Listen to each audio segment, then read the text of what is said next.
Yung mga bro, balitaan ko kayo sa mga bagong kaganapan sa Philippine Navy na siguradong hindi nyo dapat palampasin.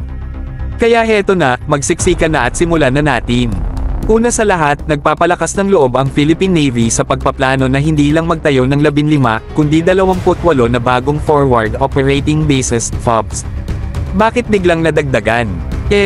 Dahil yan sa lumalaking presensya ng ating mga kapitbahay, lalo na ang China, sa West at East Philippine Seas.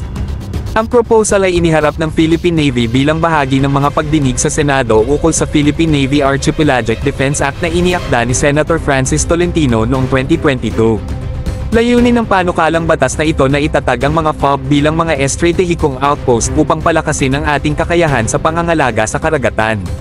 Ito rin ay tugma sa panukalang batas na nagtataguyod ng pagtatatag ng Archipelagic Sea Lanes ng Pilipinas, pati na rin sa bagong Comprehensive Archipelagic Defense Concept na ipinapatupad ng DND at AFP.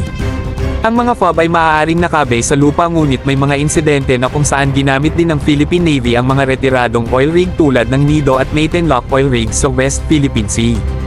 Kaya mga bro, sa mga bagong FOB na ito, ang Pilipinas ay handang-handa na para pangalagaan ang ating mga karagatan ng walang pag-aatubili. Ito ay bahagi ng isang komprehensibong estratehiya upang tiyakin ang seguridad ng ating maritime at pangalagaan ang mga interes ng ating bansa.